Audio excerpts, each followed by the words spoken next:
But for me, I've fitted it enough so I know that it's going to work. Now these are the lights that go in all those little inserts we filled with Model Air Silver earlier on.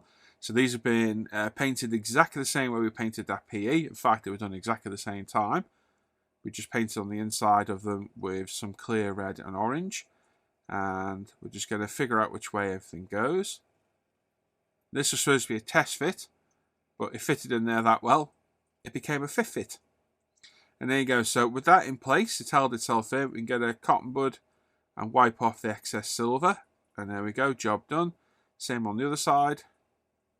Just pop it in place, hold itself in there really nice and snug.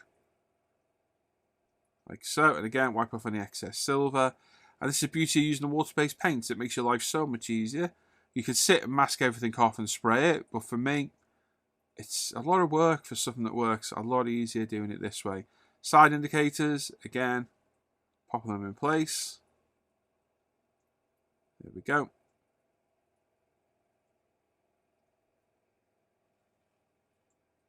They're a little bit tricky to get in, but they actually do fit in place really easily. There is one part of this kit I've been dreading the whole time, and it's that rear window. It's the rear window. We're going to come to it later.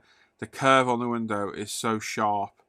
I know it's going to be a bit of a pig to do, but we'll get there.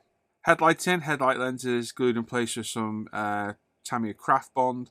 We've got the light lenses for the front as well, clear resin, and we're going to go around the outer edge with our Sharpie to imitate the seal. So go all the way around, just using the edge of the Sharpie to mark the edge of the plastic. Good fit on these windscreens. Good fit on these headlights. They fit in place really well. So I like to cut the excess off with my Zoron snips, and I found the best way to remove any excess resin is with a knife. I've used a sander many times. I think a knife gives a cleaner finish. So just very lightly over the top of where the pour stub's been, and it'll go super smooth, and then we can hit it with our Sharpie, and there we go, job done. I've sanded them before. I think sometimes sanding can reprofile them a little bit too much. I think the knife is a much simpler, easier way. A little bit of craft bond just in the corners out of the way. You don't need a lot of it at all. There we go. And then we can pop our light in. So use as little as you can, because it does dry clear, but you can see it if you put it in too thick. So it's a case, just pop it in place, push it fully home, and then you can get a moistened cotton bud and remove any excess. And then with them both in place, we just let them dry and leave them to one side. So really nice fit on the headlights. I've just got to say, this is definitely one of the best clear coats I've ever done. This car is absolutely beautiful. There's a little tiny mesh grille that goes on this intake on the right hand side of the car. Right hand from the driver's seat, I should stress. So again, I didn't lick that cotton bud. A little bit of craft bond in there, get the grill in, wipe off any excess. And the great thing about the craft bond, even if you don't wipe off the excess, it dries, it goes to like a rubbery consistency. And if you come back later on, it literally rolls off. It really does. It's really good glue. We've got some Bob Smiths now on all these carbon photo etch bits.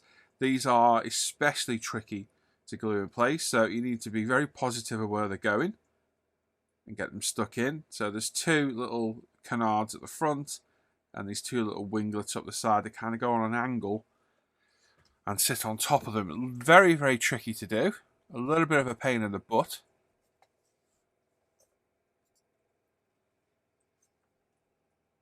But with perseverance and some careful positioning, they go in place quite well. Now, with the rear spoiler, we've got a little bit of CA glue again, and we get these little winglets in the end. And for some reason, this is all the footage I've got of assembling the spoiler. Ends right now. Bye. And there it goes. Gone. Side windows. So this is the part I've been dreading. Not for the front and the side, or the front and the sides. That rear one. So the side ones just fit in completely flat and straight. So I thought, you know what? We don't even need CA glue on this. We use a bit of Tamiya craft bond. So we're just applying a few strategic drops around the top, and then we'll Spread all that out a little bit. Then in our usual manner, we've got our masking tape handle on there. Do not touch the back of this glass. There's a protective film on the front, this end now. Don't get a fingerprint on the back, as it'd be visible when you take the clear film off. And using that tape as a handle, you can get it all glued in place. Same for the other side. Exactly the same as before. We can remove any excess with a moistened cotton bud.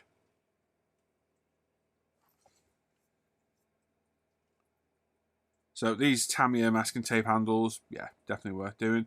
Front screen, bit of Bob Smith Super Gold, the black lid. No real problems getting this in place. Yeah,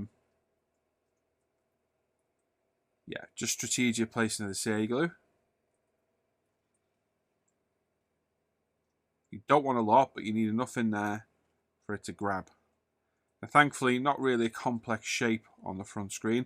I'll show this in its entirety. I don't tend to leave a lot of this in because it kind of drags the footage out a little bit, but I know for a lot of people this is probably quite an important step for me to cover. Like I say, this front one, not too bad at all. Quite a normal shape windscreen, but it's a case of being positive in your actions. Don't be scared of it and just get it in place. So the CA glue where we want it, we've already test fitted the glass so we know it fits. We've got our masking tape handle on the front, and we're going to just line it up with the top and the bottom. Got a couple of pointed cotton buds ready there. So we'll line it up at the top, line it up at the bottom, and then we'll use our cotton bud to push it in place. And then this is where we become a human octopus. Hold the corners in, then grab another one, and we'll burnish it down. So we're holding the corners in. Those bottom two corners are normally the most troublesome part on the windscreen. So I find just holding it to get it to glue and then burnish down on the other areas is the easiest and quickest way to do it. If you have any trouble with the edges, just very carefully lift it with a knife like this and get a little tiny dab of glue underneath and then just push it down and hold it. And the best thing you can do here is hold it and go do something mind-numbing, like go to Facebook with your other hand on your phone and scroll through Facebook for 5 minutes or answer a message, whatever. Look for a cookery recipe, anything at all, and just leave it be and let it go. The Bob Smiths does take a while to grab, but it's non-fogging and it doesn't melt the plastic. So yeah, this is the time to sit and do something monotonous just while you're holding it. And yes, I have left this bit of footage in just to show what it's doing. Right now, I'm looking at the stock exchange to see how my stocks are doing. If you believe that, you believe anything. The rear one. Now this one is an absolute pig. This is by far the most complex shaped one I've ever put in. And instructions call for adding heat. And heat does absolutely nothing at all. I tried the heat thing. It does nothing. So I thought, right, okay, let's have a think about this one. So I thought I'd glue the centers in first. So I glued the top and the bottom centers in first. So Bob Smith's Gold, as per usual, just spread out nicely. There's not going to be any real pressure on this, so we don't need tons of blobs of glue. And we can just spread it all out. And I thought I'll get the middle section in place, get it glued in, leave it alone for a bit so I know it's totally secure.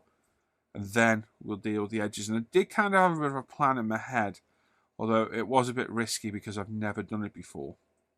So we get the top in, line it all up, we get the bottom in, and again, I've test fitted this, you just see me test fit it. I've got a little bit of glue there on that back, so I'm just going to wipe it off quickly. There we go, and then we'll burnish the edges down. And because there's no pressure, this thing just kind of glues itself. So I'm just going to push it down to get the glue all in place. Like so, top and the bottom. And we're going to leave that for about 20 minutes and make sure that glue is fully dried. Now, for the edge of the back, we're now putting CA glue underneath the glass very carefully around the window seal itself. And I thought, right, so what I'll do is I'll add the glue just like normal, spread it out. So just getting enough of it down to know that it's going to hold it. The main point is literally that point where it's going to sit. That is the area I need to get it to glue the most. So I'm just wiping off any excess glue. I've then got a little bit of CA kicker, the tiniest bit, And I'm just running it on the very outside inner edge of the glass and then pushing it down and just holding it.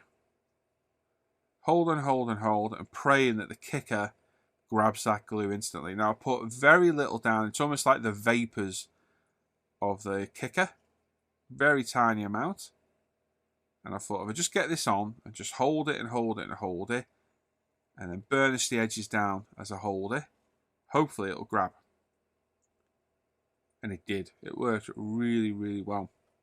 So if you're very gentle with very little kicker right on the edge of the glass, as you'll see here, yeah, I'm terrified of letting it go because if it pops up, it's going to cause a nightmare. And there we go. That side's on. Same for the other side, and we're done. So there you go. A little bit of kicker saves the day. Now, the most satisfying part, I always say this, is pulling this off. Also terrifying, thinking, for God's sake, don't pull that rear window out. So very gently, pulling the tape back on itself, we can remove the film. So get a knife under the very edge and then very gently peel it back. And then this one, absolutely bricking it with this, thinking, for God's sake, don't pull it off. Nice and slow. Nice and slow. There we go. Whew. It's still in place. And a quick rub down. And look at that rear window. Absolutely perfect. And I mean perfect. And this is such a bend in this window. You can't see it until it's side on. And you appreciate how deep it actually is. Now, we've just become stockists of Zoom On products over a pro scale. So I thought, right, let's try some of these Japanese number plates. And these things are epic. So you get, in the set, you get decals, so the number plates, and you get a matching photo-etched, embossed number plate. So you put the embossed P down first, and then put the decal, which matches the embossing over the top, and it gives a 3D stamped number plate effect. They are absolutely fantastic, and I love this one with the rising sun on. I think it is brilliant, and yeah, suits the car perfectly. Now, we've got a little bit of Seagull on the side again. Thankfully, this was just a little streak, nothing detrimental, so it didn't need anything at all. Just a quick wipe off some debonder, and then we've got all these really awkward rivets to pop in place. So, I thought the easiest way of doing these, the cleanest way, is using some craft bond. So I'm just putting some in all the holes, and we'll get the rivet in place and wipe off the excess as we go. Now these rivets are absolutely tiny. They are minute. So it's a case of just getting it in place. I've got my optivisor on here. It didn't lick that cotton bud. Wipe off the excess. And there we go. Like I say, don't be worried about getting it all off. I've zoomed in a bit so you can see this one. So we've left some silver, and as you see, I'm just pushing it in place, like so. And there we go. That is those done. And then we get a moistened cotton bud, which I definitely did not lick. We can go around and wipe off all the glue. Like I say, even if it dries on there, it will all wipe off later, no problem at all. Rear spoiler support are going in place. Now these were all checked to fit before we even went to paint. And we're going to get a little bit of Bob Smith's. Put it in the hole and edging ever so close to that glue with that model there. A little bit of that, and then get the spoiler support in. Make sure it's straight. The great thing about the Bob Smiths is you do get a little bit of working time. It does take a while to dry. So we've got making sure they're all straight. And then we can get our spoiler in place, which we built up earlier. So a quick test fit to see how it sits. Sits absolutely beautiful. The spoiler supports are perfectly straight. So a little bit of Bob Smiths on the top of each support. We don't need a lot at all. Just going to run a little bead all along it, like so. And then with a careful, quick placement, we're going to get it in place perfectly first time. There we go. Look at that. Perfect. Definitely needs a bigger spoiler, this thing, though. It's not big enough at all. There we go. That's that. Next up is the wing mirrors. So about now I've realised I've lost the wing mirrors. I don't know where the hell they've gone. I must have thrown them out. I searched high and low. I did have some scale production, and I even had some zoom on ones as well. But they just did not suit the car. Now, going from a spares box, as you can see, I keep everything. I've got spare seats, steering wheels, brakes, everything in here from all the kits I built over the years. And there was a set in here that were absolutely perfect for this car. I've got no idea what they were off, but I had a pair of them, and all they needed doing was the back of them sanding flat to get them to fit. So I was like, yep, these are absolutely perfect for this. So this is why it pays to keep all your spares. So I've got everything in there: spoilers, lights, steering wheel, seats, the lot. So quick test fit, they are the perfect size, literally the perfect size. And all I need to do is just flatten the back. There's like a little ridge on the back. So a 220 UMP thinny stick. Actually, that's the bigger sander, isn't it? It's a 220 larger sander. Flatten the back and then paint them in. I went for Mr. Surfacer 1500 black. So it was like a matte black. And a quick test fit ensured they fitted just fine. And then a little bit of Bob Smith's. There we go. They look almost factory. Very happy with these. Would they look better in red?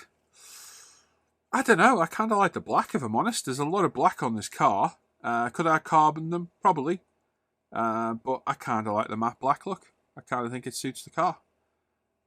So, yeah, a good save there, thankfully, while it pays for keeping all your spares.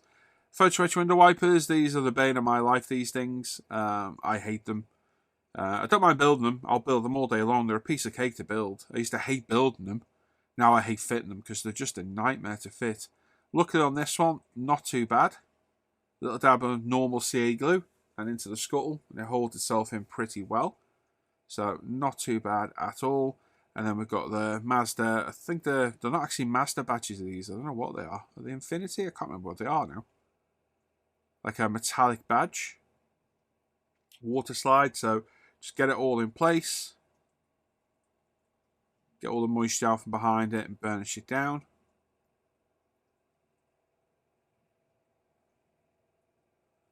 There we go. We've got one on the back as well. Gotta say, I love that number plate. Absolutely brilliant. Really nice touch.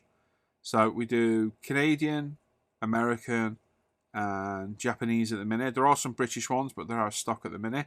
Loads of Zoom on products on our site. Go on over and have a look at all body kits. You're going to see the Honda NSX I'm going to build coming up soon. That's got a little trans kit with it to turn to a Type R. So yeah, really good stuff. And there we go. That's it. We're done. So the final touch is give it a UMP shine, polish up. So spray the shine onto a cloth, put it on the body, let it haze up and give it a polish up. But just look how beautiful that is. That red paint, I'm so glad I changed that colour. I really am. The blue was a lovely, lovely colour. Don't get me wrong. I just think the red really shows his body shape better.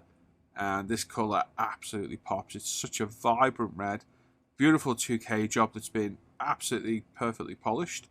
The gold wheels look fantastic. I think the red seat inside is a really nice touch. Thanks for whoever gave me that idea. And all the carbon work. Yeah, I think it just all ties it together as a great looking car. I'm very happy with this one. Not my normal subject. I do like this RX7, but the JDM stuff isn't really my thing. And yeah, I'm on my third build. We've got this that's finished. We've got the Nissan R33 400R I've literally just finished that you're going to see next.